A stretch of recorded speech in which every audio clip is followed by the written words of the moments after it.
What's going on, guys? Welcome back to the channel. Welcome back to a brand new live stream.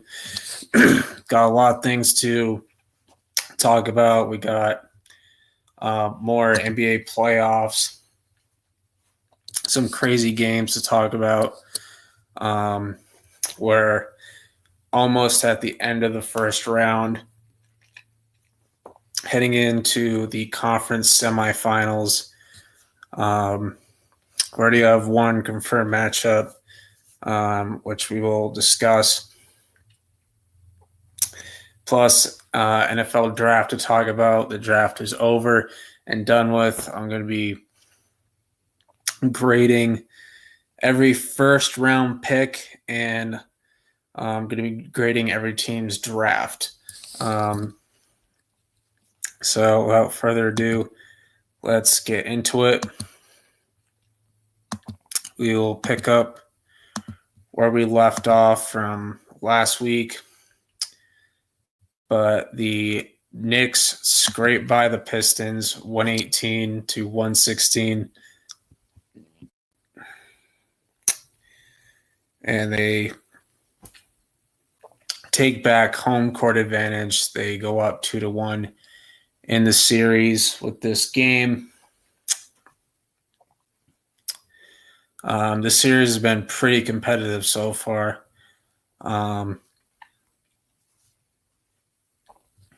But Brunson with 30 points, Cat with 31. He stepped up big time in this game.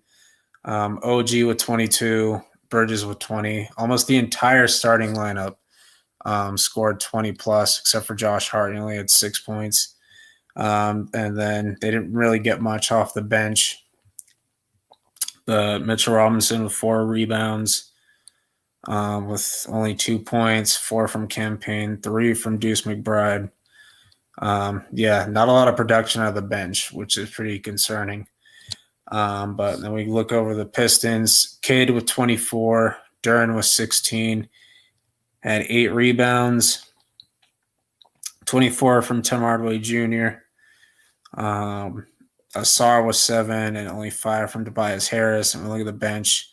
Isaiah Stewart, I guess he's dealing with a knee injury. But yeah, there's been a lot of fights in this series, which is pretty entertaining, which I do like. Dennis Schroeder with 18 off the bench, 12 from Malik Beasley. Pretty entertaining game. This has definitely been one of the most interesting series by far. But yeah, that's game 3 of that series. And then we're going to be transitioning to one of the more heartbreaking games so far in the postseason. So Thunder come back down damn near 30 points and win game 3 and take a commanding 3-0 series lead over the Memphis Grizzlies. Now, the Grizzlies were dominating this game. Ja was playing great. They outscored the Thunder 40-29 in the first quarter. Then they went on to outscore them again 37-22. Unfortunately, Lu Dort hits Ja Morant. It was absolutely a dirty play. Lu Dort hits Ja Morant, and Ja takes a hard fall, comes back into the game to shoot a free throw. Then he leaves and he doesn't return, and that's the last we see of him in this playoffs. Really, really sad. Just extremely dirty play by Lu Dort. Absolutely unnecessary. 26 from Jalen Williams, 24 from Chet, 31 from Shea. And then off the bench, you got 10 from Isaiah Joe, 10 from Caruso. It was looking like the Grizzlies were finally going to get a win, and that and then unfortunately Ja goes out and nobody can clutch it up. for the Grizzlies, and they just completely fell apart and choked this game away. It's tough for Grizzlies fans. I feel for you. But, we'll see. We'll talk about game 4 later, but just a really sad way to lose, so tough break for them.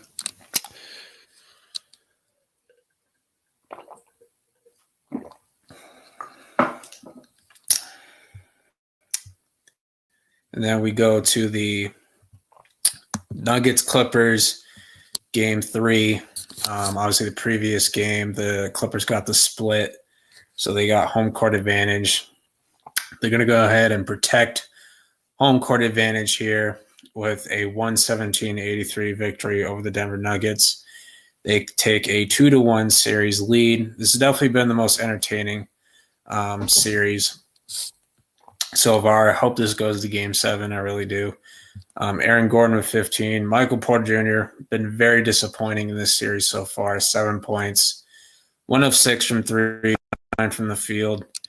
Jokic and Murray with 23. Christian Braun only 9 points. And then they pretty much got nothing out of the bench. Russ with only 3 points. So, yeah, very frustrating loss. The Nuggets defense was very bad in this game. Kawhi with 21, 20 from Harden, 20 from Powell, 19 from Zubac, plus 9 rebounds. Kawhi had 11. So he had a double-double. And the bench, Nick Batum, who's ageless at this point, 12 points, 10 from Derek Jones. But yeah, great win for the Clippers.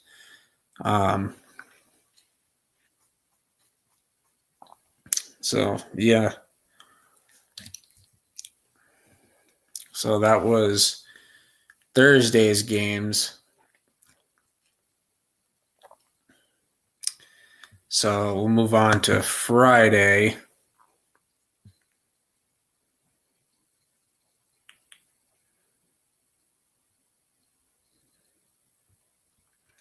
So we'll start off with my team, which this game was very frustrating to watch. I know it technically doesn't matter because we've already won the series, but still got to talk about it. But very frustrating loss. The Celtics have been without Jrue Holiday for the past 3 games with some sort of hamstring injury. I really don't know what's going on, but hopefully he can come back sooner rather than later because we're going to need him. But Jason Tatum came back, which was surprising. I didn't think he would be back for the series, but he did. Came back, put up 36 points, 4-10 from 3, 10 of 22 from the field, 9 rebounds. So he played great. Jaylen Brown, 19 points, 1 of 2 from 3, 7 of 14 from the field. Not good enough. You got to do better than that. Derek White was 16. Porzingis was only 7. And then Al Horford was 6. And then didn't get enough from the bench either. Only 3 from Pritchard, 6 from Cornette, and 0 from Sam Hauser. But yeah, they were off to a great start. I mean, they were up like 17-9, and then the Magic called timeout. They made adjustments. They got back into it. And then, at half, Celtics were up by 10. Then all of a sudden, the third quarter, Orlando goes on a run, outscores the Celtics 24-11, with a pretty decent lead going into the fourth. Celtics outscore them by 1 in the fourth, 23-22. Comes down to the end. The refs completely ignore Joe Mazzulla when he's trying to call a timeout with 0.7 left.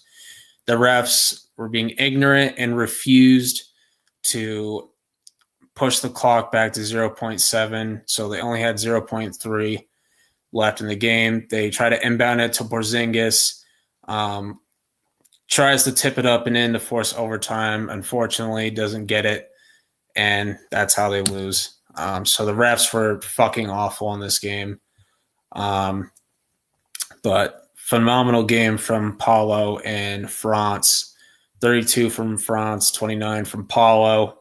Wendell with 10 points and 12 rebounds. He was a pain in the ass in this game.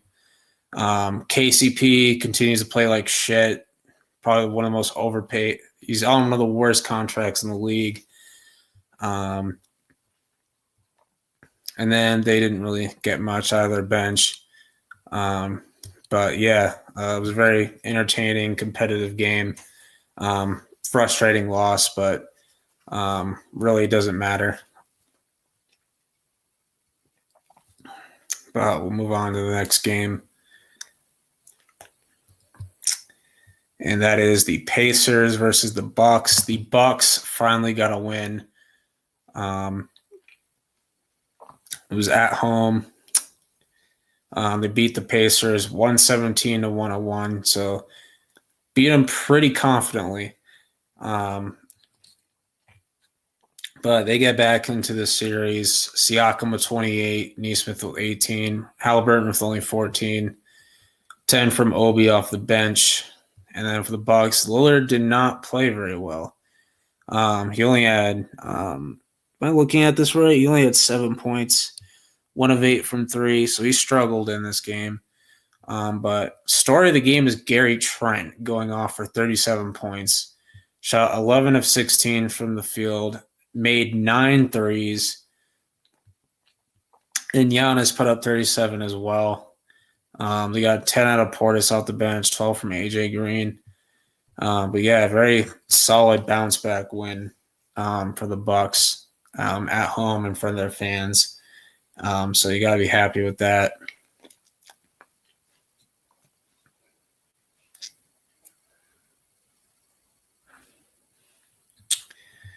And then next one, which this made me happy, the Minnesota Timberwolves protect home court advantage and go up 2-1 against the Lakers. And the Wolves just continue to prove my point that the Lakers have absolutely no defense. They have no rim protection. They don't have a starting center. And you look at the minutes, Jackson Hayes, everyone else played 30 to 40 minutes. Jackson Hayes only played 9 minutes. So they have no starting center. So they're playing small ball at the time. All the Wolves have to do is pound the paint, and that's how they're going to win. Rui with 8 points. LeBron played 41 minutes, 38 points. LeBron is 40 years old. You cannot be playing him over 40 minutes. Like, you just can't. But he put up 38 points, 10 rebounds. Then Luka had a disappointing game, although I heard he had the flu. So keep that in mind. He had 17 points, 20 from Reeves, and then they didn't really get anything off the bench. The Wolves, Edwards with 29, Jaden McDaniels with 30, and Julius Randle with 22. Rudy Gobert only had 1 point. Oh, boy. He was 1 of 4 from the free throw line.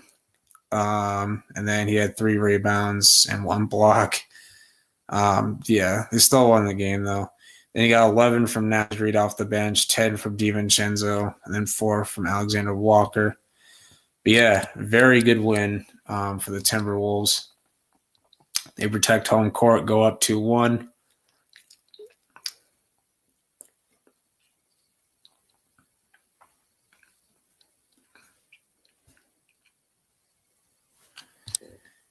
And then we go on to Saturday.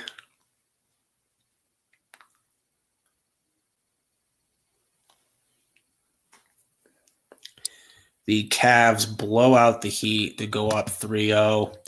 Now, y'all know me. I hate the Heat with a passion, so this makes me happy. But Cavs blow them out by like 30 plus. I believe this is one of the worst home losses for the Heat in their franchise history. But Evan Mobley, who won Defensive Player of the Year, put up 19 points. He had 1 block and 6 rebounds. Very, very good. Jarrett Allen with 22. Mitchell really didn't have to do much in this game. He only put up 13 points. Strus with 18. And then Darius Garland didn't play in these last two games for some reason. I'm not really sure what's going on with him. I guess he has a toe injury or something. I don't know. But 13 from Ty Jerome off the bench. He is popping off lately. And then 21 from DeAndre Hunter off the bench. Then for the Heat, 22 from Bam. And they had 9 rebounds. 16 from Mitchell. Tyler Hero with an abysmal performance, 13 points, one of three from 3. Wiggins really didn't do much. Then Alec Burks didn't play. But yeah, rough game for the Heat, which makes me happy. They go down 0-3 at home.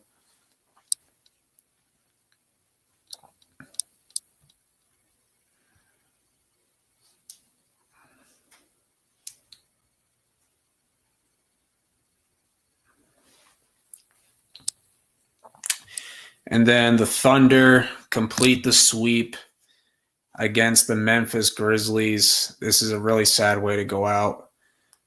Really sad way to lose, especially a sweep. Grizzlies fall short of a comeback and lose by just 2 points at home. Their season is over. They are eliminated from the playoffs. They're the first team to get eliminated from the playoffs. Really tough way to go out. They did outscore the Thunder by 1 point in the fourth. Obviously, Ja did not play in this game with the injury. Shea with 38, 23 from Jalen Williams, 11 from Chet. He was 0-4 from 3. Holy crap. 11 points from Isaiah Joe off the bench. And look at the Grizzlies. Very disappointing series from Jaren Jackson in general. And Aldama put up 23. They got 8 rebounds out of Zach Edey and 8 points. 23 from Desmond Bane. He did his best. Scottie Pippen Jr. with 30. He tried his best, but, unfortunately, they still lost. 11 from Vince Williams. And, yeah, that's all she wrote. The Grizzlies are going to have to make some tough decisions this offseason. They're going to have to hire an actual coach. Right now, the available options are Mike Malone and Mike Brown, the former Kings coach. Although it's looking like the Suns are going to hire him. So Michael Malone's probably your best option. But I think Ja and Jaren Jackson will stay. But I think they kind of just need to retool the roster around them. I think they should absolutely try to trade for Kevin Durant. Kevin Durant would make that team so much better. You would have to trade Desmond Bane, though, because of his contract, but I don't really think that's that big of a deal. If you have the opportunity to go get Kevin Durant, then you got to take it. Durant with Jackson and Morant would be freaking sick. And the Grizzlies definitely have the assets to pull it off. So I think they should absolutely go for it. But there's going to be a lot of teams pursuing Kevin Durant this offseason. And then here we have the Nuggets Clippers. Nuggets tie the series. This is a very entertaining game. It came down to the wire. How this game ended was insane. Jokic goes for a mid-range shot. It misses.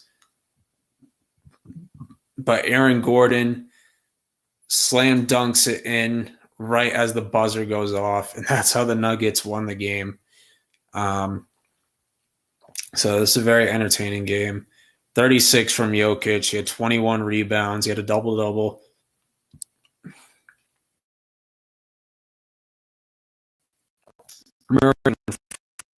LeBron, 14 from Gordon, 17 from Michael Porter.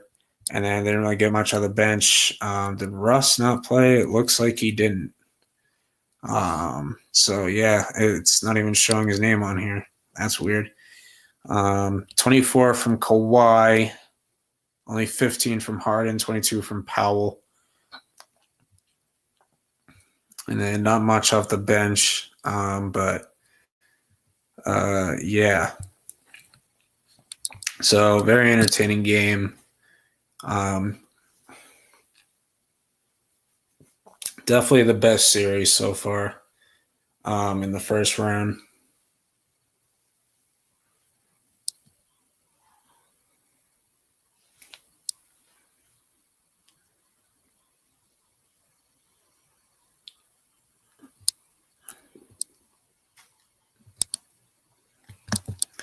Then the Warriors beat the Rockets at home. They go up 2-1. Very disappointing performance by the Rockets because they had a lead throughout the fourth quarter. And then, of course, Steph Curry goes insane. And they did this without Jimmy Butler, by the way. Curry goes insane and at the end, and that's how they lose. Obviously, like the Rockets' inexperience in the playoffs is, it's really showing. And really, like, just not really that impressive performances. Like, nobody scored 20 points. 11 from Aben, 13 from Brooks, 15 from Şengün, 11 rebounds, 17 from Van Fleet. Finally, he had a better shooting night, 3 and 9 from 3. Only 9 from Jalen Green. He's been by far the most disappointing player in this series. And I don't think the Rockets will hesitate to throw him in a trade package for a superstar like Kevin Durant or Giannis or Trae Young even.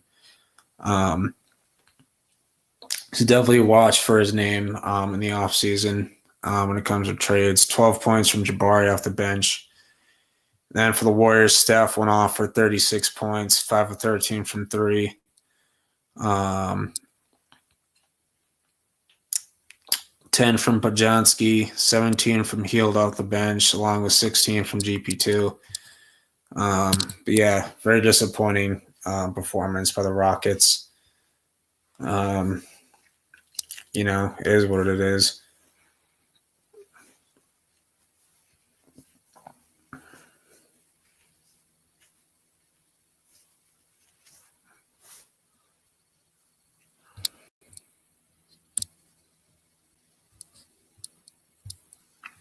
But we'll go to Sunday's games.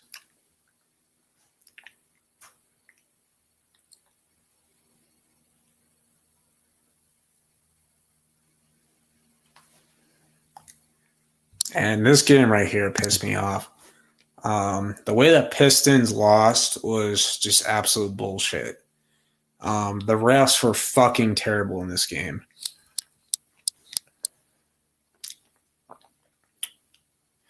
So the Knicks were up early in this game, but the Pistons managed to claw their way back, and they actually have a decent lead. In the third quarter, they outscored them 28-14 in the third, going to the fourth with a decent lead. It comes back down to the wire. I think it was Cade who missed it or something. Like he missed the layup, but they managed to get it back. They kick it out to Tim Hardaway Jr.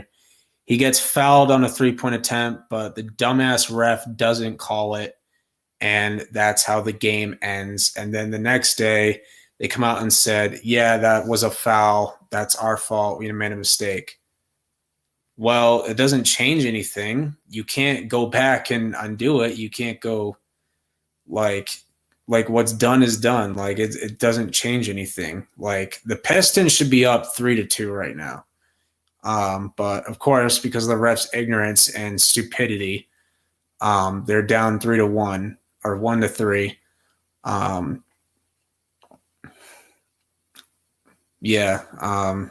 can't imagine how it feels to be a Pistons fan in that situation.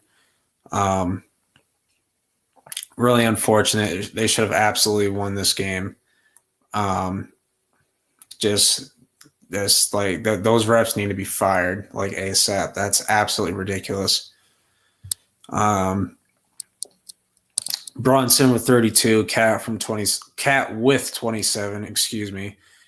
8 from Anunoby and Bridges, 14 from Josh Hart, and then only 5 from McBride off the bench. They only got 5 points from their bench. Unbelievable.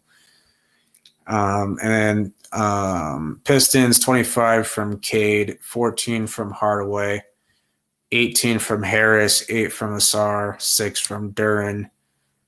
Plus he had 17 rebounds. That's insane. 13 from Beasley off the bench.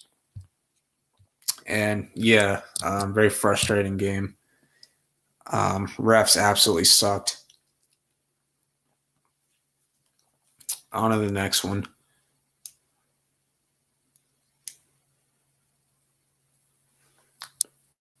But the Timberwolves take a 3-1 series lead over the Los Angeles Lakers. The Lakers are my most hated team, so that's why I'm so happy about this. All the dumbass, delusional Lakers fans going, Lakers in 5, Lakers in 5, Lakers in 5. Well, it's not looking good for you now because you're down 3-1. 23 from Rui. LeBron played 46 minutes and put up 27 points. He actually scored 0 points in the fourth quarter, which is hilarious. Luka played a lot better, 38 points, 5 of 12 from 3. Reeves was 17. Jackson Hayes only played 4 minutes. Dorian Finney-Smith with 41 minutes off the bench, 6 points. They were playing him at small ball center. But yeah, JJ Redick had the small ball lineup out, and it just did not work. It just blew up in his face. Now, the Wolves were making dumb mistakes in the fourth quarter. They were taking bad shots. They were fouling. They were turning the ball over. So they gave the Lakers plenty of chances to win this game, and the Lakers just completely fucked it up. Julius Randle with 25 points, 3 of 8 from 3, 7 rebounds. Edwards with 43 points. He's played absolutely phenomenal. He's a great player. I don't think he gets enough appreciation for how good he is. He's a very entertaining player to watch. Then 16 points from McDaniels, 12 from Naz Reid off the bench, 8 from DiVincenzo. But yeah, Wolves go up 3-1. Game 5 is happening right now, as you can see. Wolves have been in control of this game so far. They're up by 10 at halftime as a freaking dog starts barking for no reason. But Wolves are up by 4 right now. 5 minutes to go in the third. They got to keep it up. I guess they're shooting free throws because now they're up by 5. But yeah, you got to close it out. You don't want this series going on longer than it needs to. Then the Celtics go into Orlando. Tough competitive game. Magic are a very physical team on defense. Celtics, once again without Jrue Holiday, they get the win, 107-98. Jason Tatum steps up, puts up 37 points, 3 of 10 from 3, 10 of 25 from the field, 14 rebounds. Very good performance from him. 21 points from Jaylen Brown. He was 0 of 3 from 3, not good. 6 of 16 from the field. Porzingis, he put up 19 points. He had 5 rebounds, 2 of 4 from 3. Derek White with 18. Horford was 6. And then Sam Hauser finally had a good game, 6 points, or finally scored, not necessarily a good game, 2 of 3 from 3. And then 0 from Cornette and Pritchard, which Pritchard won 6th Man of the Year, by the way. Paulo with 31, he did his best, 24 from Franz, 12 points from Corey Joseph, 10 from Anthony Black, and then 4 from Jonathan Isaac. But Celtics get the split they wanted. They go up 3-1 on Orlando and head back to Boston, looking to close out the series.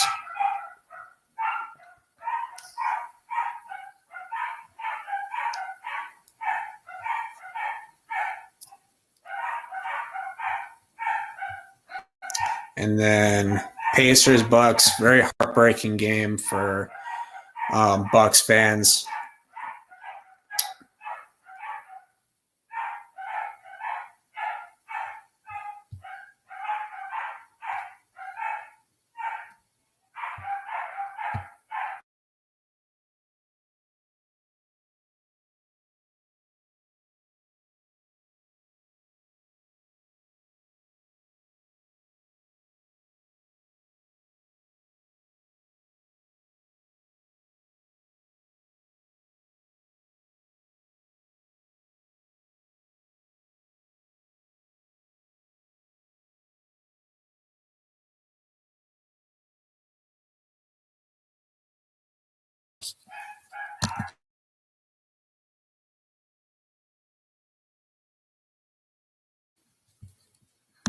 All right.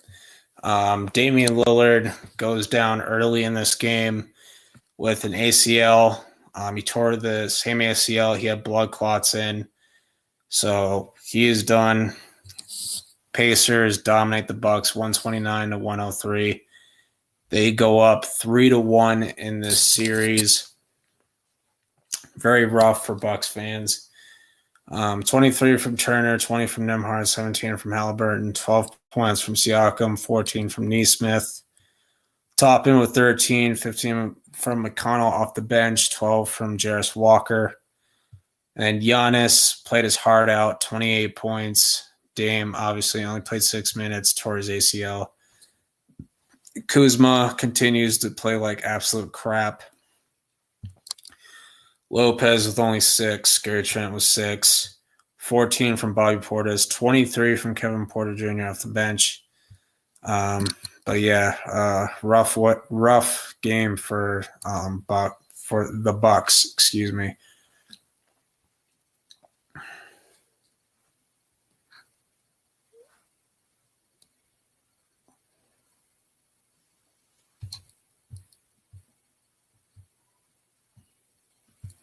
Then we go to Monday's games.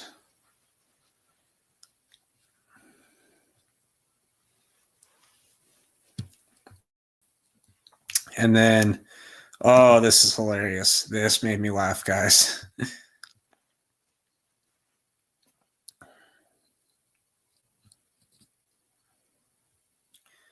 But the Cavs blow out the Heat 138 to 83. They won by 51 points. They were up as many as 60 in this game. This game was over by the first half. Hell, this game was over after the first quarter. They were up 43 to 17 in the first quarter. So the Cavs outscored them in every single quarter of the game. 43 to 17, 29 to 16, 39 to 30, 27 to 20. Yeah, it was just straight belt to ass. Like, this was an ass whooping. Mobley was 17, 14 from Allen, 22 from Mitchell. Really didn't need to do much. And then they were able to just, unload the entire bench and rest their starters. Like, this was just easy work. Cavs sweep. The Heat really had no business being in the playoffs. They didn't belong here. They finished the season 37 and 45. They finished below 500. The only reason they made the playoffs was because of the play-in tournament. They won both their play-in games. They got in as a 10 seed. Tyler Hero said in his post game that we're not going down 4-0. And of course, he totally eats his words because that's exactly what happened. And only puts up 4 points in an elimination game. 1 of 9 from 3, 1 of 10 from the field. Absolutely disgusting. 13 from Bam, 12 from Wiggins, 24 from Jovic off the bench, 12 points from Pelly Larson. And then you just see the series overview. Cavs won game 1. They won by 21 points. Game 2 was probably the Heat's best chance at winning. And then, these past 2 games, they just blew out the Heat at their home. Absolutely embarrassing if you're a Heat fan. But yeah, they make the playoffs just to get swept, and their pick falls out of the lottery. Well, actually, They owe their pick to the Thunder because it was lottery protected.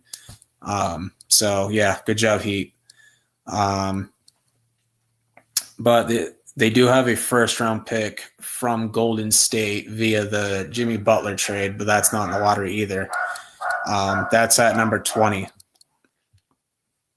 And then once again, Rockets choke and they go down 1-3. Once again, another frustrating game from the Rockets. I felt that the Rockets should be able to win this series because they have more depth than the Warriors, but unfortunately, the inexperience is really biting them in the ass. 31 from Şengün with 10 rebounds, did what he could. Van Fleet, much better game, 25 points, 8 of 12 from 3. Jalen Green, another disappointing performance, only 8 points, 11 from Dillon Brooks, and then not much from the bench. This came down to the final possession. Şengün misses the tip-in. Warriors get it back, and they lose the game. Jimmy Butler did come back in this game. He put up 27 points, 17 from Curry, 26 from Podziemski. If you have him scoring 20-plus and you're losing in the playoffs, then there's a problem. 13 from Quinton Post. But yeah, frustrating loss for the Rockets. They go down 1-3.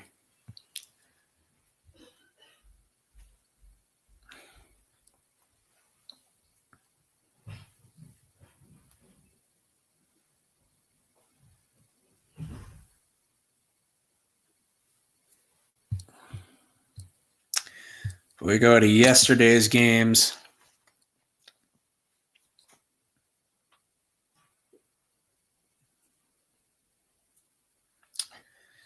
But heartbreaking way to lose if you're the Bucks. The Bucks were up by as many as 20 points in this game. Pacers claw their way back into it. They force overtime.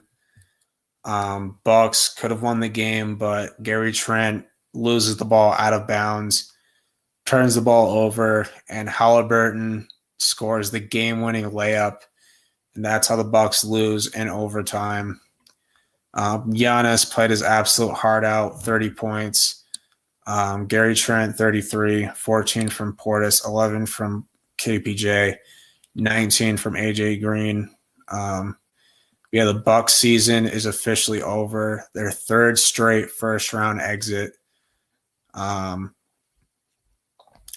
yeah, lots of decisions going into the offseason. This very well is possibly Giannis's final game as a Buck, because Bucks' future is very, very, very, very murky. They have no first-round picks over the next 5 years. The Pelicans own their picks in 2025, 2026 from the Jrue Holiday trade, and the Blazers own their picks in 2027, 2028, 2029 due to the Damian Lillard trade. And obviously right now it looks like the Celtics are benefiting more from the Lillard trade than the Bucks are, because if that trade doesn't happen, Celtics don't end up with Jrue Holiday. So yeah. But now 4 years removed from their championship in 2021, which lots of things went their way in that title run. Obviously, Kevin Durant's foot being on the line in Game 7 forced the game into overtime instead of winning the game for the Nets. Bucks going to win that one. Kyrie was injured and Harden wasn't 100%. And then even if they got Philly, I still think Bucks would have beaten Philly. But they ended up getting the Hawks instead, which is much easier. They beat the Hawks in 6. They obviously went on to beat the Suns in the finals. But then after that, it's just been disappointing. 2022, they were up 3-2 against the Celtics. But then Game 6, where they could have closed it out, went to the conference finals. Tatum goes out for 46. Celtics force Game 7, and then they go on to win Game 7 at home. And then 2023, the Bucks are the 1 seed. They have the best record in all of basketball. But Giannis gets hurt in the first game, misses the second game. They still win the second game without Giannis, but when he comes back, they go down 3-1 on the road, and then they lose a tough game 5. But they lost in 5 to an 8-seeded Heat team. Then the year after that, 2024, Giannis goes down with an injury at the end of March and a win over the Celtics. And Giannis doesn't play a single game in the playoffs, and they lose in 6 of the Pacers. And then this year again, Dame Lillard misses the first game due to blood clots, but he comes back for game 2 and 3, goes down in game 4 with a torn ACL. Bucks lose again in 5. The Bucks window is pretty much closed. And Giannis put up 30 points and 20 rebounds. And he had 13 assists. We had a triple-double. So Giannis needs to think long and hard about his future. He's going to meet with the Bucks after the season is officially over about his future. But I think it's very possible that he gets traded this offseason, and Bucks can get a massive haul for Giannis, which they just need to completely blow it up and rebuild because they have no assets. They have no young player. They don't have a promising young player. They really have nothing going for them right now. Then the Knicks fail to close out the Pistons at home. But yeah, obviously Pistons are very angry from game 4. So they go out and play very, very well. Knicks outscore them in the first quarter, 23-22. Then they were tied, and they both scored 27 in the second. Pistons outscore them 28-24 in the third, and then it's, the score is even 29-29. Knicks failed to close it out at the end. Pistons win by 3. And the series is going back to Detroit for game 6. My original prediction was Knicks in 6, and I stand by that until I'm proven otherwise. But hopefully Pistons win game 6 and it goes back to New York for game 7. But I do think Knicks will close it out in game 6 though. But 22 from Asar, 24 from Cunningham, 14 rebounds from Jalen Duren, 9 points, 8 from Hardaway, and then off the bench, 14 from Schroeder, 10 from Beasley. Brunson with only 16, 19 from Anunoby, 17 from Bridges and Cat, and 15 from Josh Hart, 13 from Mitchell Robinson. Pistons get it done. Game 6, back to Motor City, which I believe will be tomorrow. But it would be hilarious if the Pistons came back and tied the series. That'd be hilarious. And then Celtics do not make the same mistake the Knicks did. They take care of business at the Garden. They eliminate the Magic in Game 5. And they'll be getting some extra days off due to the Knicks failing to close out the series. Now, the first half was a disgusting mess. We did not hit a single 3 in the first half. Then there must have been some sort of adjustment because they go off. Tatum goes off in the second half. They outscore the Magic 36-13 in the third, then 37-27 in the fourth. They were down by 2 at the half and win the game by 31 points. Paulo, disappointing performance, 19 points. They actually had to take him out of the game because he had 5 fouls. So he had to go sit on the bench for a bit. And the Magic just completely fell apart when he was on the bench. Wagner was off to a good start. He had 25 points. Then he just started to get gassed out a lot, and it was all 4 from 3, 10 of 22 from the field. Kentavious Caldwell-Pope, another shit performance. and then not much off the bench. And then the Celtics, Tatum goes off for his third straight 30-point game, 35 points, 10 assists, 8 rebounds, damn near triple-double. It was 4 of 5 from 3, 10 of 16 from the field. Jaylen Brown with 23 points, 2 of 4 from 3, 9 of 18 from the field. Derek White struggled in this game along with Porzingis. Al Horford played fine. 10 points from Sam Hauser, 10 from Pritchard. We're able to throw the bench out there and rest the starters. Celtics get the win, and they get some extra rest for the next series.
All right, and then Nuggets blow out the Clippers at home. They go up 3-2 in the series, one win away from going to the second round and taking on the Oklahoma City Thunder. Kawhi, 20 points, 27 from Zubac. Disappointing performance by James Harden, 11 points. 12 points from Powell, 15 from Dunn, 18 from Bogdanovich, probably his best game in the series so far. I still got the series going to Game 7, though. I still got Clippers winning in Game 7 until proven otherwise. Jokic only had 13 points. It was Jamal Murray who exploded with 43 points. 23 from Aaron Gordon, 14 from Porter, 11 from Braun. Ross did play this game. He put up 21 points off the bench. Nuggets go up 3-2. They look to close out the series in LA tomorrow.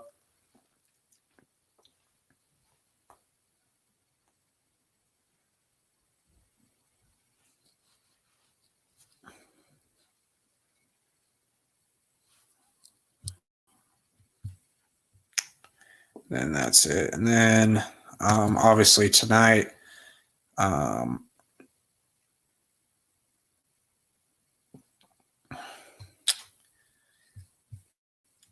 start with the Warriors-Rockets game. The Rockets save their season and dominate the Warriors at home, 131-116. It's a great win for the Rockets. I don't know why they didn't play like this in the last two games. I don't know why you didn't do this in Game 1. Why didn't you do this in Game 3 and 4? I just don't get it. Like, why are you doing it now? You should have done this before. But Rockets defense holds Curry to 13 points. He was 3-9 from 3. Jimmy Butler only put up 8 points, 4 from Hield, 8 from Pajanski, 7 from Draymond Green, 14 points from Kevin Knox. Kevin Knox giving you 14 off the bench, then that's an issue. Like, if Kevin Knox putting up more points than Curry, I know it's by 1, but still, like, if he's doing that, then there's clearly an issue. 25 from Moses Moody off the bench, Pat Spencer with 11. Amen Thompson with 25, 24 from Dylan Brooks. If Dylan Brooks is putting 20 plus, then you know there's an issue. 26 from Van Fleet, only 15 from Şengün. Okay, if Dylan Brooks is putting up more than Şengün, then there's clearly an issue. 9 rebounds. Jalen Green, once again, another bad night, 11 points. And not much off the bench, but yeah. Rockets saved their season going back to the Bay for Game 6. Warriors have been in this situation before. Usually they're up 3-1. They drop a game on the road. Or at home, whatever the case may be. And they usually close it out in 6. So I'm sure the Warriors, I don't think the Warriors starters are going to perform like that again. I got the Warriors winning in 6. I originally predicted Rockets in 7, which is still possible if the Rockets force Game 7 on the road and win Game 7 at home, but I just don't see it happening. Got Warriors winning in 6. Wolves Warriors would be pretty interesting. Obviously, Evan's favorite team is the Warriors, and Noah's favorite team is the Timberwolves. So their arguments in our group chat would be hilarious. But Wolves trying to close out the Lakers. Lakers are making it very tough. I keep hearing the refs are crap in this game. They won't let the Lakers lose at home. But obviously, this game's 9 minutes away from being done with. Hopefully, the Wolves close it out and get it done. Julius Randle with only 14, 24 from Rudy Gobert. He has 17 rebounds. So he has 1 block, but he's playing very well. Edwards, you got to step it up. 13 points, 0 of 8 from 3. That's not good. Then Nasri with 3, 9 from DiVincenzo, 10 from Alexander Walker. And the Lakers, Luka has 25 points, LeBron with 17, 20 from Hachimura. Wow, they didn't even start Jackson Hayes in this game. Holy crap. 20 from Rui, 7 from Finney-Smith, 9 from Reeves. Yeah, they don't even have a starting center out there. He hasn't even played in the game yet. Wow, he must be really bad. Holy moly.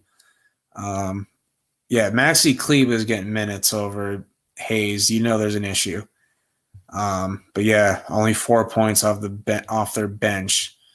But yeah, Wolves, get it done. Do not let this game go to Game 6, please, or let this series go to Game 6, please.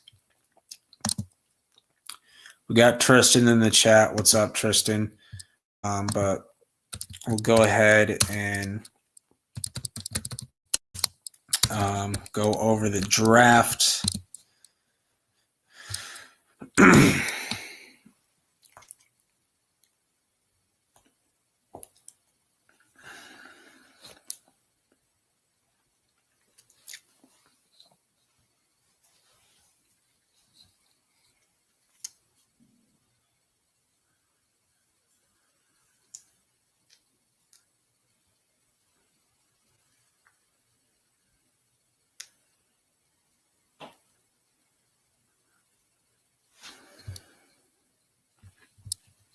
Just take a second to load.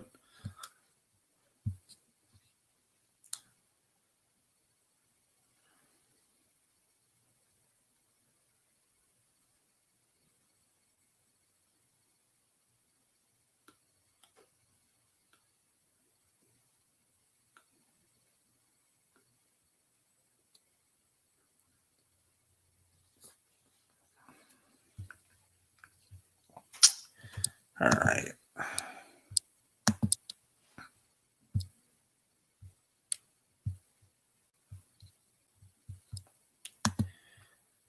All right, so as expected, Cam Ward goes first overall to the Tennessee Titans. I'll just give it an A. Not really a surprising pick. It was, fairly obvious. They needed a quarterback. Cam Ward, best one available. So go ahead and take him. I think he'll be a lot better than what the Titans have had, especially with Will Levis. They have Brandon Allen as well, who's really bad. But hopefully for them it pans out and ends up being good enough to be their franchise starting quarterback. Then a bit of a shocker. Huge blockbuster trade. The Browns agree to trade the second overall pick to the Cleveland Browns agreed to trade the second overall pick to the Jacksonville Jaguars. The Browns got a haul of picks. They got the Jaguars' second round pick. They got a couple other picks. But the big thing is they're also getting the Jaguars' 2026 first round pick next year. So huge gamble for the Jaguars. But they move up to number 2 and they take Travis Hunter, wide receiver / corner out of Colorado. One of the most hyped up prospects in the class because he's able to play offense and defense, and he wants to continue to do so at the NFL level. I'm going to give this a C+. Now, I know it's a bit low. I put the plus in there because of Travis Hunter. However, Jaguars gave up way too much to get him. You gave up a first-round pick next year, which if Trevor Lawrence doesn't improve and continues to play bad, you can't draft a quarterback to replace him because you won't have your first-round pick. So that's a huge risk, and that's a bit of an overpay. And, you're hoping for two things. One, Trevor Lawrence plays well. And 2, Travis Hunter plays well or works out and plays well and can play both sides at a high level. But then the Giants go ahead and take best player available, Abdul Carter, edge rusher from Penn State. He was an Eagles fan, but he's, all in with the Giants. So they add to their defensive line, which their defensive line looks really, really good. You have Dexter Lawrence. They got Darius Alexander in the 3rd round, I think. You have Brian Burns there. They're going to pick up the 5th-year option for Kayvon Thibodeau. They could still be open to trading him, though. But, very good pick. He's going to be a very good player for them for a long time. So I'll give it an A. I think that's fair. Now the Patriots, with Hunter and Abdul Carter both off the board, they go ahead and take Will Campbell, offensive tackle from LSU. This is probably the best pick they could have made because they cannot go into next season with nobody starting at left tackle. That would have been a disaster. So you get Will Campbell, who's been doing it at a high level. People have been constantly complaining, his arms are too short. He's going to be a guard. They said the same shit about Rashawn Slater, and he ended up staying at tackle. Will Campbell's been doing it for a long time at a high level and one of the toughest conferences in college football. 2023 with Jaden Daniels. He allowed 0 sacks that year. Okay, this year he only allowed 5 sacks. All right, you're getting a really good pass protector. I think he will stay at left tackle. Mike Vrabel met with him in Louisiana, and Mike Vrabel said himself that he thinks that he is a tackle. And even in the case scenario that he moves, that he does.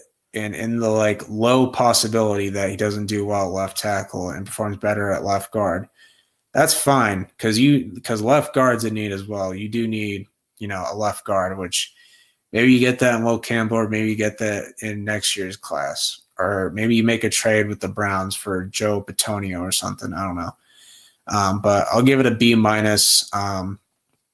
I think he will stay at left tackle and do very well. Then the Browns, with the trade with the Jaguars, they go ahead and take Mason Graham. Mason Graham's a very good prospect, very good defensive tackle. Browns lost Dalvin Tomlinson, so I think it'd be a nice replacement there.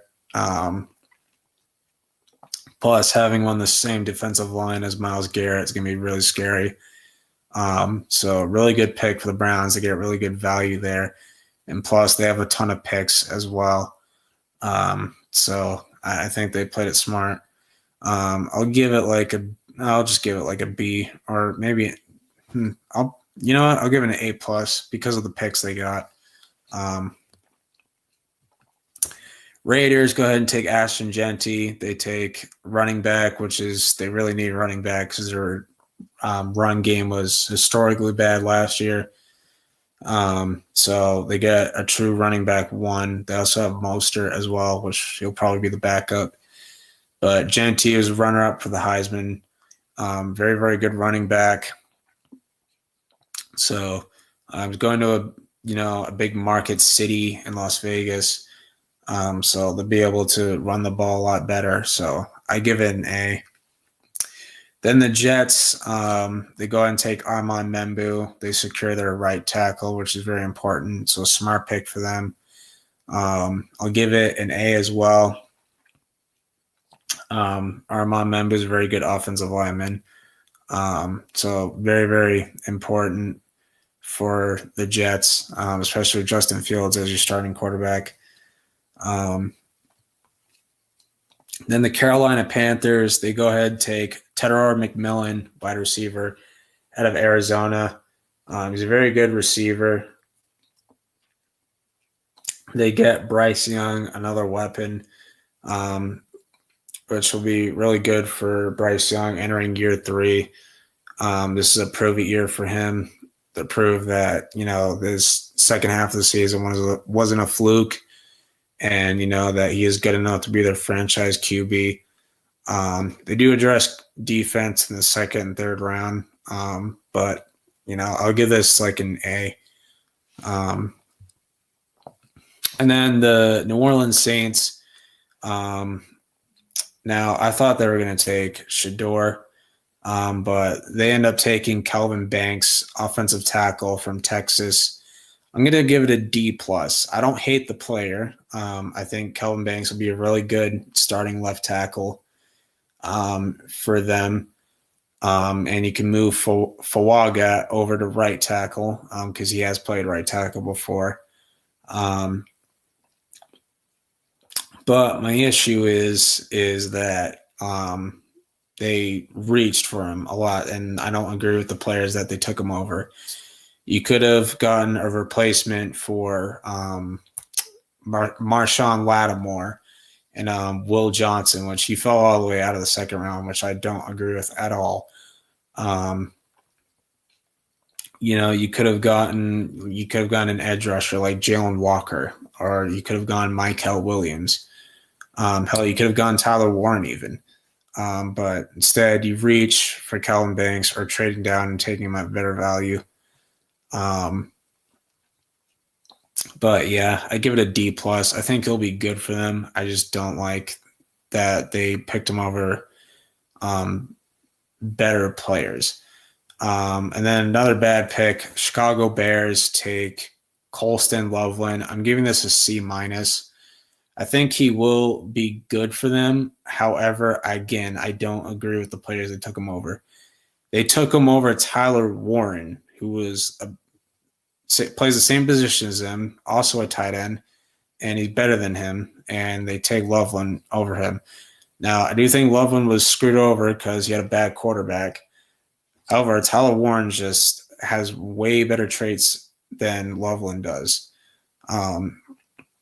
Tyler Warren's just a better playmaker than Colston Loveland is.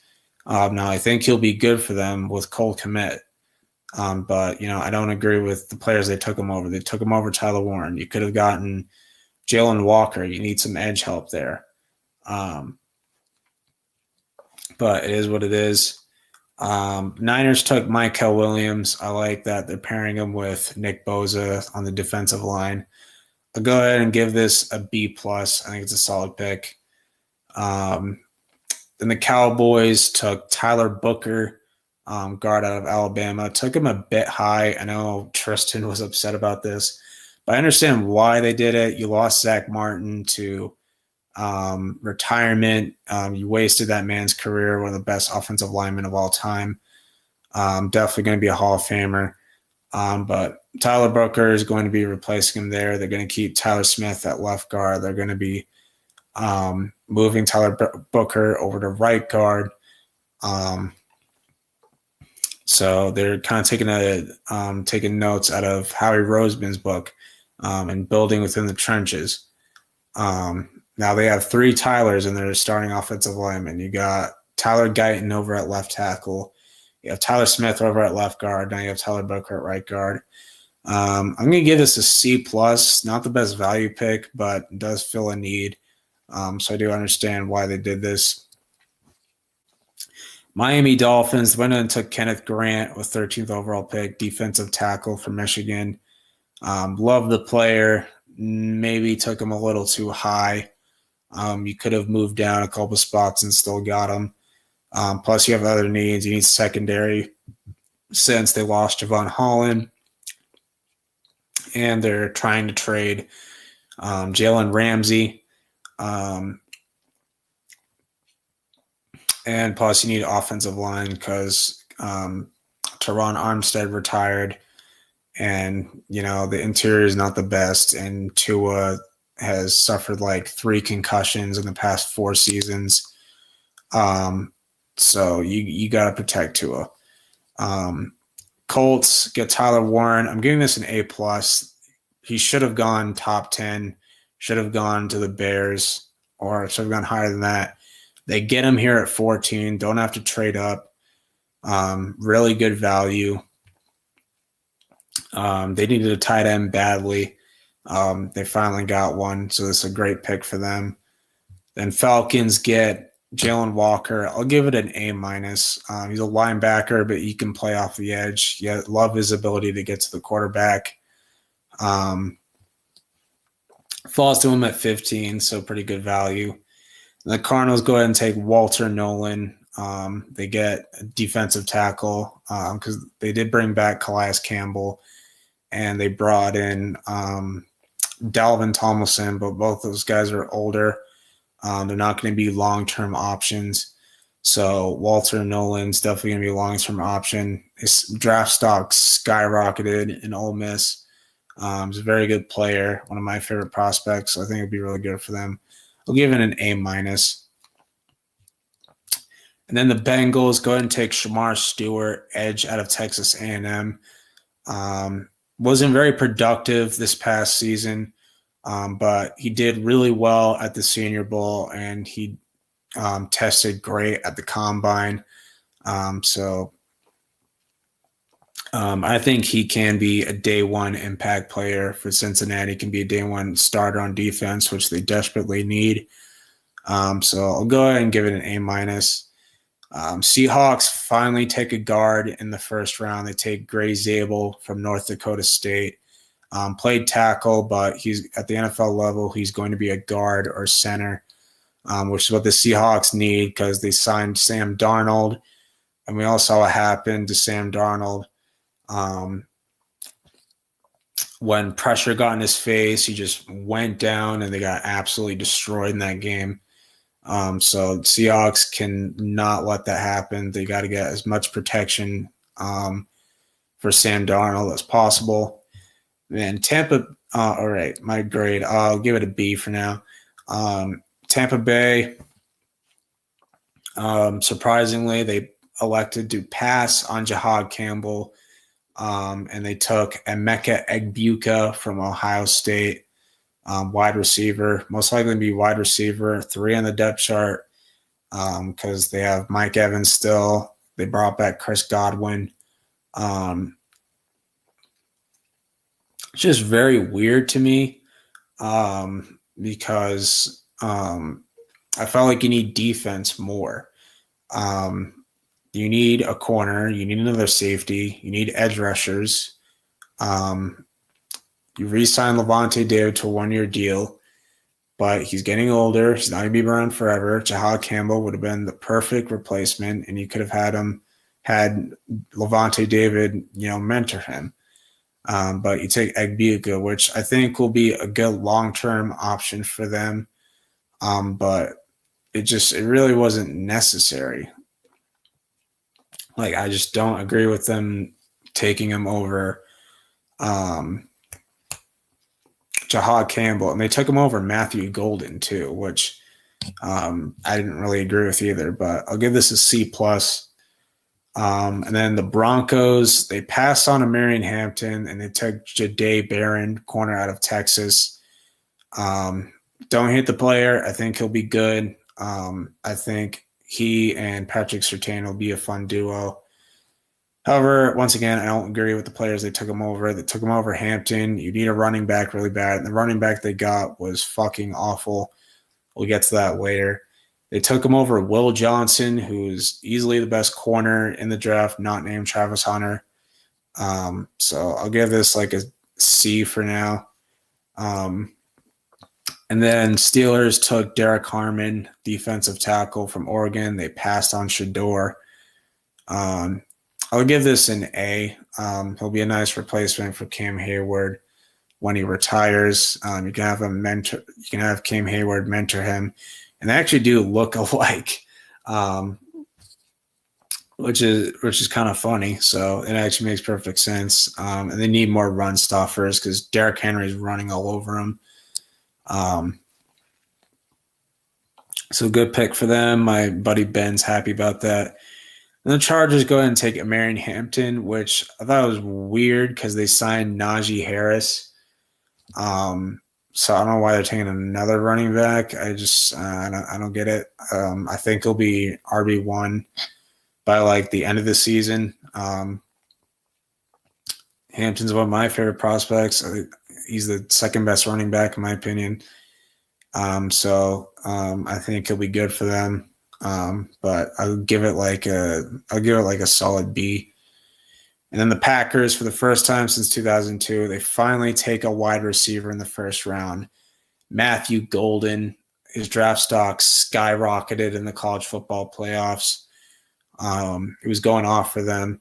I think he's going to be a really good receiver for Green Bay. I think he's going to end up being wide receiver 1 for them. And he's already their highest paid wide receiver on the roster, funny enough, but I'll give it an A-. Then the Vikings elect to stick and pick, and they took Donovan Jackson, offensive guard from Ohio State. I'm giving this a C-. Don't hate the player. I think he's going to be a very good player. He's the finishing touch to their offensive line. They'll be able to start him over at left guard and Will Fries at right guard. I do like that.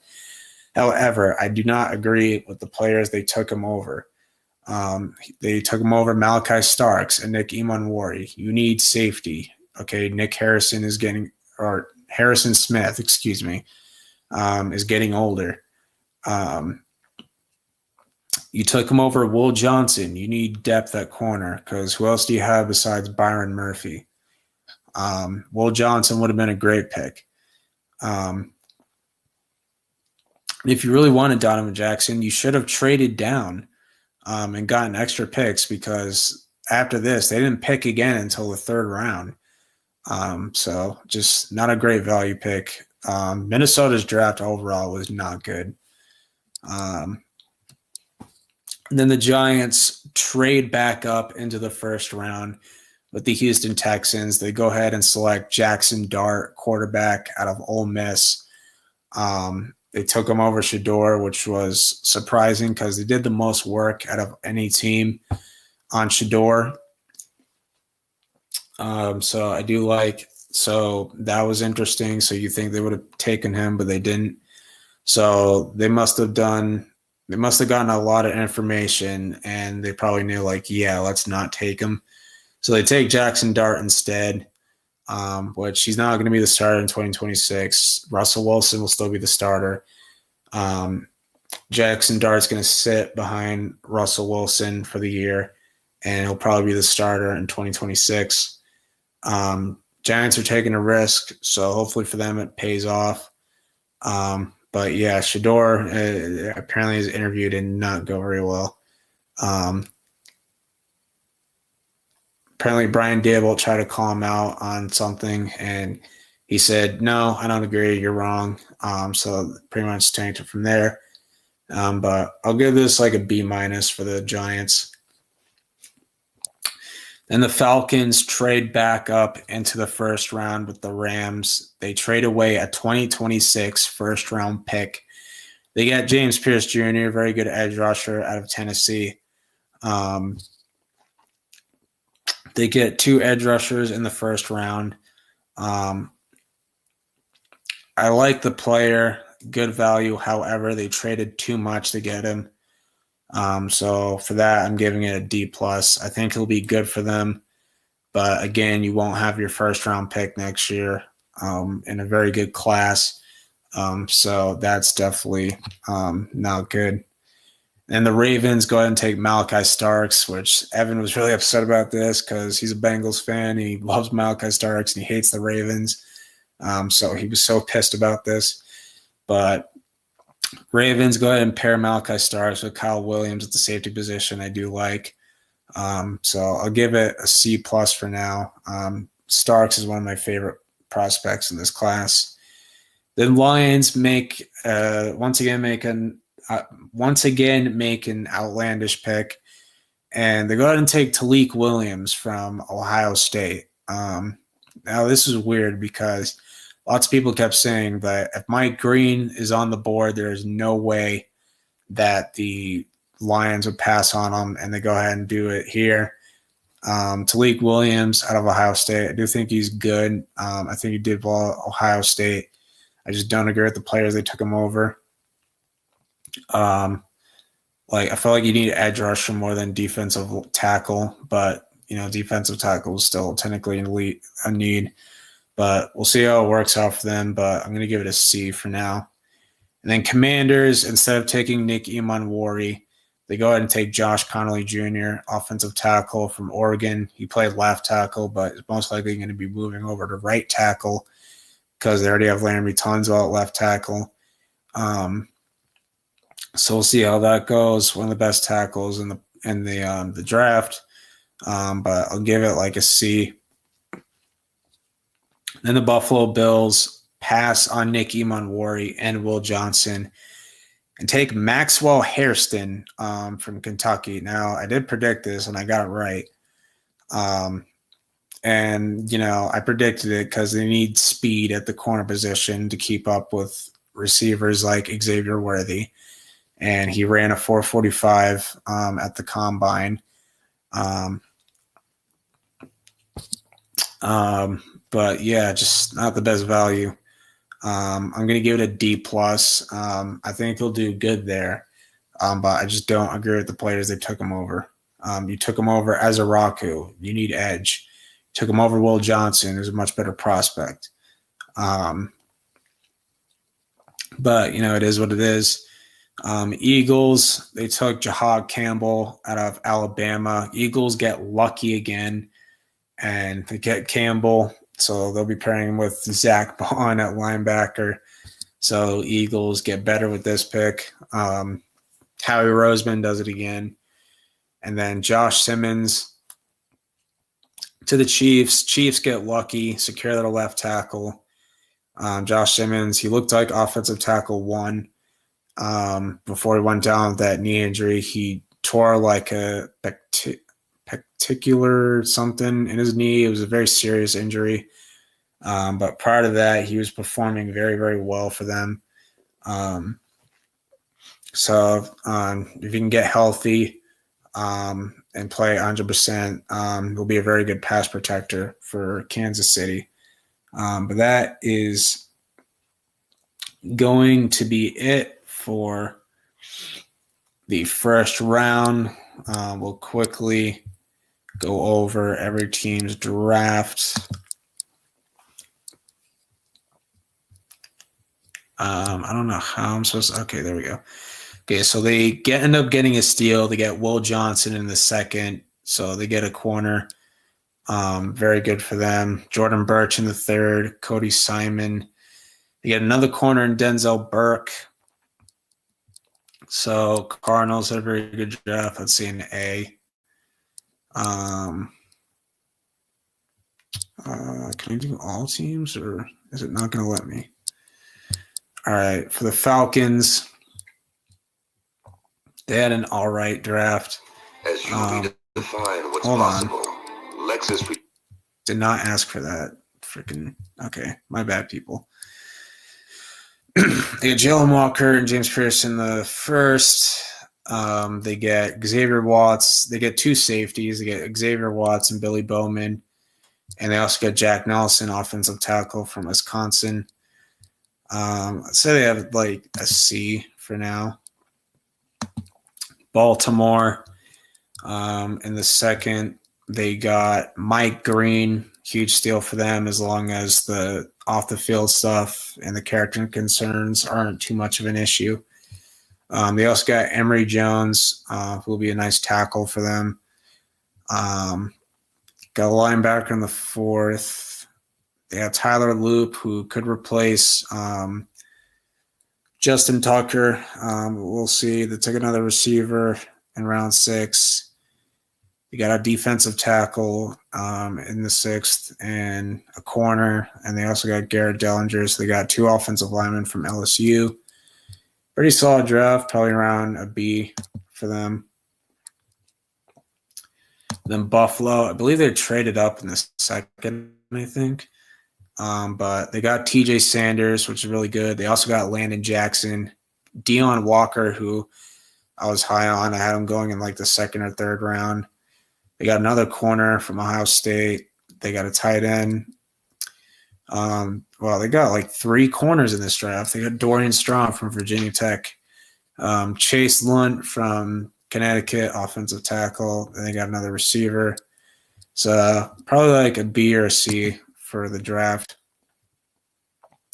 Now, Carolina, what they did in the next 2 rounds was pretty awesome. They got Nick Skirton in the second round, and then they traded up with New England and got Princely Umanmielen, edge from Ole Miss. That's a huge win for them. So they get 2 really good edge rushers who are going to be really good for their defense. They got Trevor Etienne, the brother of Travis Etienne, so they got another running back. They also got Lathan Ransom, a solid safety from Ohio State, Cam Jackson, defensive tackle from Florida, Mitchell Evans, tight end, and then Jimmy Horn Jr., wide receiver from Colorado. So I'd say like a B for the Panthers draft. The Bears, they went and took Luther Burden. They got absolute steal in the second.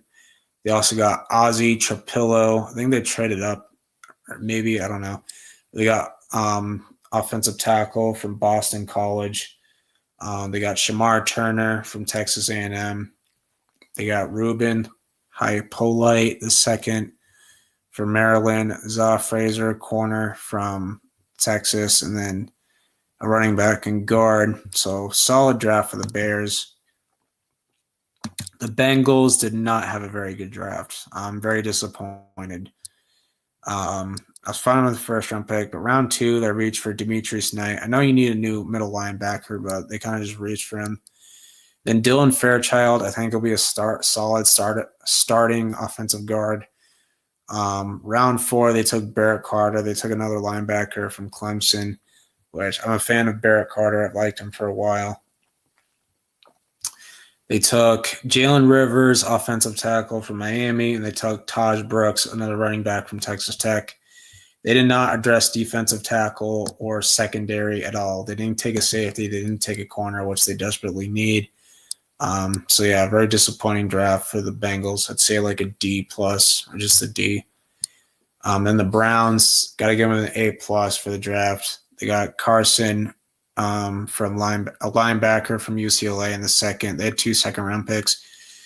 They also got Quinshon Judkins, running back out of Ohio State. They keep him in state, get a replacement for Nick Chubb. They also got another tight end, Harold Fannin Jr. from Bowling Green. They took Dylan Gabriel, from quarterback from Oregon, Dylan Sampson, running back from Tennessee.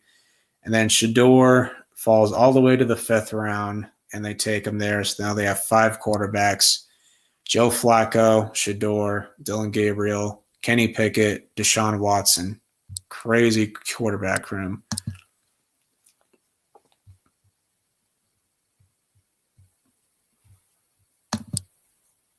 And then Dallas Cowboys, they had a solid draft. They got Donovan Ezeraku, who's a first-round talent, so they get a really good edge rusher. They got Siobhan Ravel, really good corner. If he didn't tear his ACL, he would have been a first-round pick. So as long as the medical's clear, I think this will be really good for the Cowboys. They got Jaden Blue, running back from Texas. They got a linebacker from Florida, an offensive tackle in the 6th, and two defensive tackles in the 7th, and a running back. So very solid draft for the Cowboys. And then for the Denver Broncos, they did not have a very good draft. Jahdae Barron's fine, but they took R.J. Harvey in the 2nd round, a running back that wasn't projected to go until the 6th or 7th round. Huge reach here. They took him over Caleb Johnson. I just don't agree with it. Pat Bryant, wide receiver, and they got 2 edge rushers, tight end, and a punter. But yeah, not a very good draft for Sean Payton and company. Probably like a D. Lions, they had an all right draft. They took Isaac. I skipped over to replacement from Kevin Zeiler. But then they took Isaac Tesla. I never even heard of him, wide receiver from Arkansas. They took another guard from LSU. They took an edge from Boise State. They took a safety in Dan Jackson. And they took another receiver. Just not a very great draft for the Lions. And then for Green Bay, they had a very interesting draft after Matthew Golden. They took Anthony Belton, left tackle from NC State, so that's interesting. They also took another receiver in Savion Williams, which he's more of a gadget receiver, so it's going to be interesting to see how they use him. Took an edge from Texas, edge from Oklahoma State, defensive tackle from Georgia, corner from Tulane, and then an offensive lineman from Cincinnati.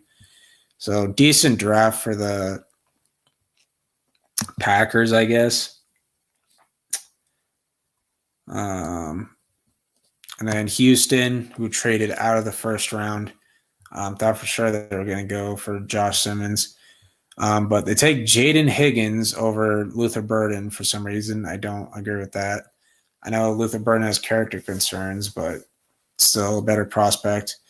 They're going to take Ariante Ursary, offensive tackle from Minnesota. I think it'll be a nice developmental left tackle behind Cam Robinson. They also got the other Iowa State receiver, Jalen Knoll. So they got both Iowa receivers. Then they got Jalen Smith, corner from USC, Woody Marks, running back, safety from Penn State. They got another quarterback, defensive tackle, and a tight end. So decent draft for Houston, probably like a C, maybe a B. Colts had a decent draft. They took JT, edge rusher from Ohio State in the 2nd. They got a corner from Minnesota, another offensive tackle, another running back in DJ Giddens, Riley Leonard from Notre Dame, quarterback, and a defensive tackle in the 6th, and a linebacker in the 7th. Probably like a solid B draft for them.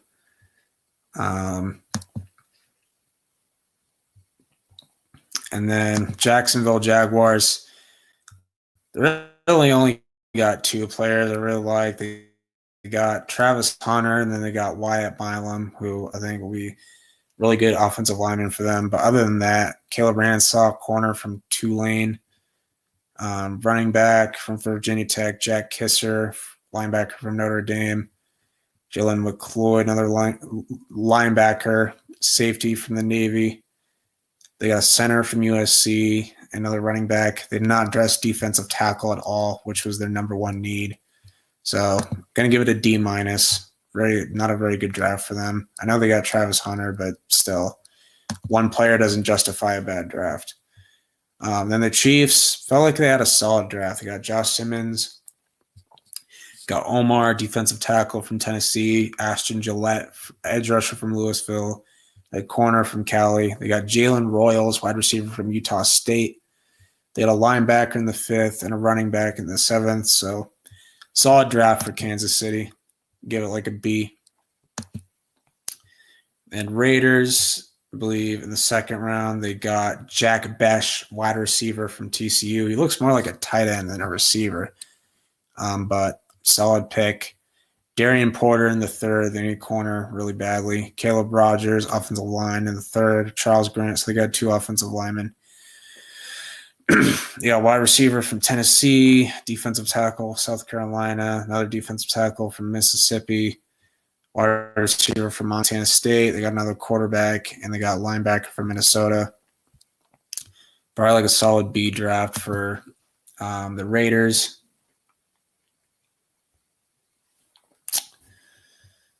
And then Chargers, they took Trey Harris in the 2nd round. I think he'll be a really good wide receiver. Jameer Caldwell, defensive tackle from Oregon. They got Kyle Kennard in the 4th. That's a steal. Edge out of South Carolina. Wide receiver in the 5th. Tight end from Syracuse in the 5th. Offensive guard from Pittsburgh. Safety from Clemson. And then Trey Quincy Bridges, corner from Florida. Decent draft for the Chargers.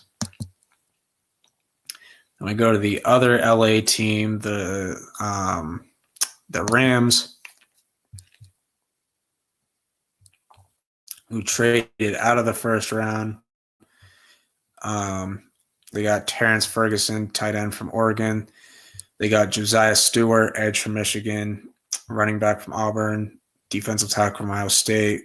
Pooh Paul Jr., linebacker from Ole Miss, and then a receiver in the 7th round. So like a B or C draft for the Rams. Then we go to the Miami Dolphins.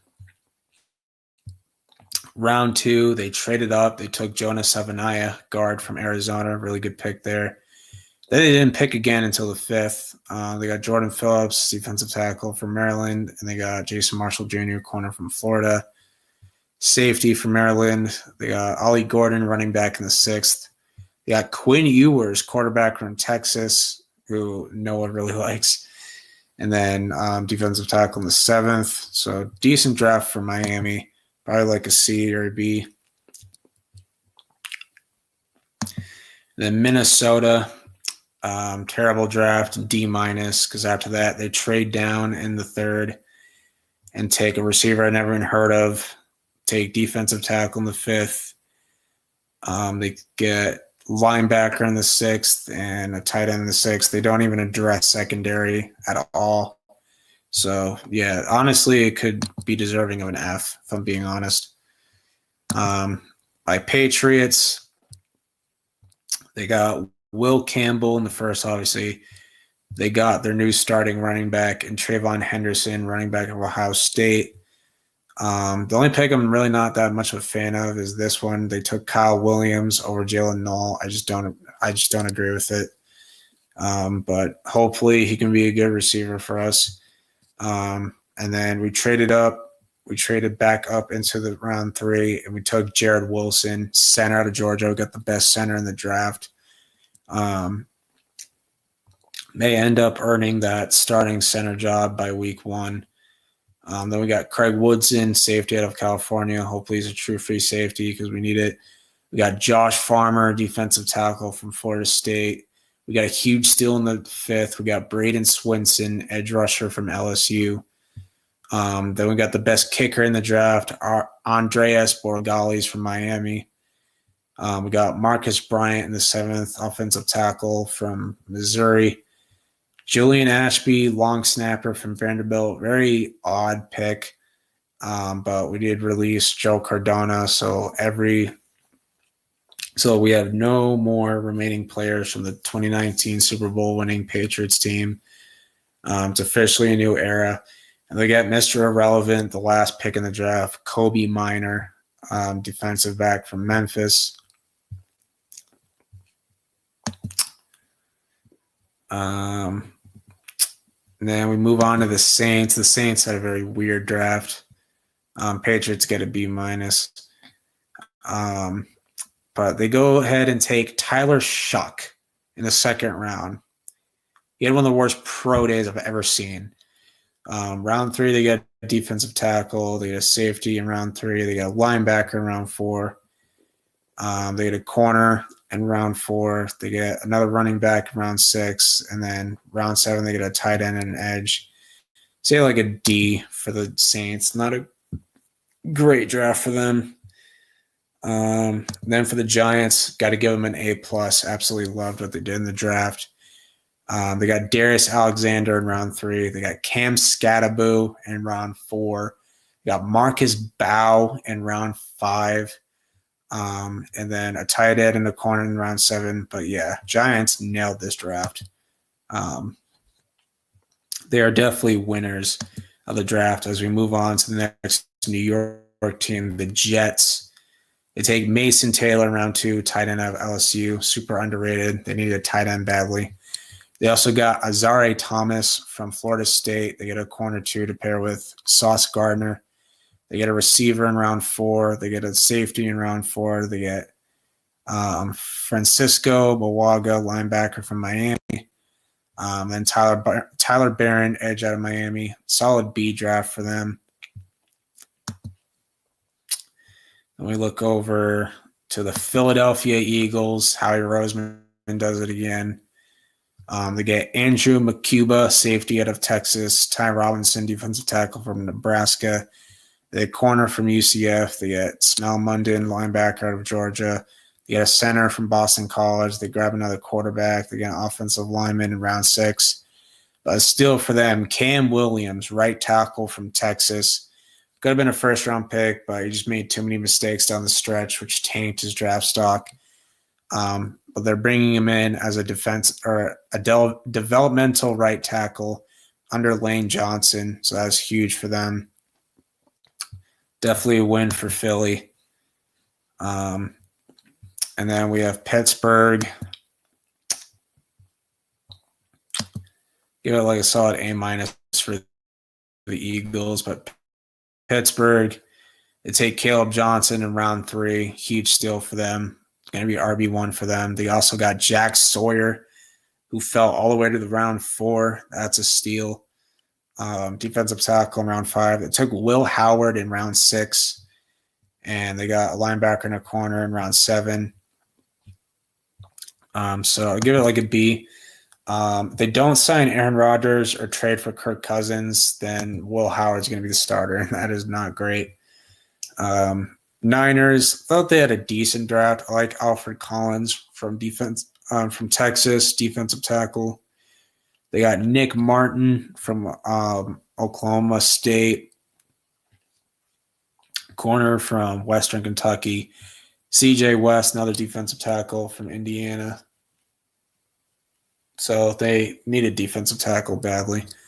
Receiver in the 4th, another running back in the 5th, a quarterback in the 7th, safety in the 5th, guard, and then wide receiver.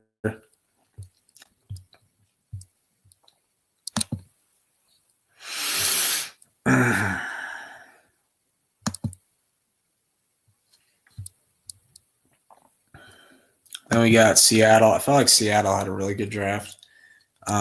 C+ for the Niners, or a B. They got Nick Emanwari in round 2. Really good safety. They got Elijah Aroro, tight end from Miami. They got Jalen Milroe, who will sit behind Sam Darnold for a couple years and develop by him. I really like that. He's got a lot of work to do. Defensive tackle in round 5. You got Torrey Horton, wide receiver out of Colorado State. You get depth at wide receiver, especially with the injury concerns with Cooper Kupp. Tight end in the 5th, guard in the 6th, and then running back, offensive tackle, and Ricky White, wide receiver, in the 7th. So I'll give it like a B for Seattle. I felt like they had a pretty good draft. And Tampa Bay, their draft was kind of eh. I do like what they did in the second round. They got 2 corners. They got Ben Morrison from Notre Dame in the 2nd. And they got Jacob Parrish from Kansas State. Solid players, good depth at the corner. Then they got David Walker, edge from Central Arkansas, edge from SMU. And then they got Tez Johnson, wide receiver from Oregon. So probably like a C draft, maybe a B minus.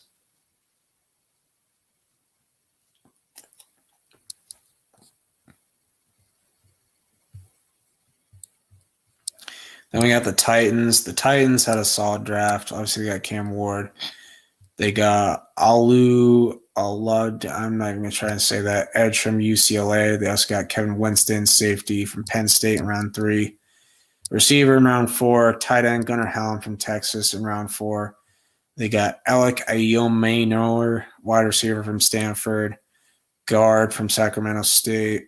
Corner from California. And then they got another running back. But yeah, solid draft, probably like a C. They also got Cam Ward's teammate Xavier Restrepo as a UDFA. I thought for sure he was going to get drafted, but I was shocked that he didn't. And then the final team, the Commanders, I'm going to give like a C minus or a D plus. I do like the Trey Amos pick. I think it's going to be really good for them. But then they go wide receiver in the 4th, linebacker in the 6th, and then running back in the 7th. They did not address edge at all, and they have one of the worst edge rushers in the league. So not a good look for them. And then Wolves get it done. They eliminate the Lakers in Game 5, 103-96. So the Lakers are eliminated from the playoffs. Their season is done. Thank goodness. Julius Randle with 23, 1 of 6 from 3. Rudy Gobert played phenomenal, 27 points. He had 24 rebounds, which is just insane. 15 points from Edwards, abysmal shooting performance. 5 of 19 from the field, 0 of 11 from 3. It was really bad.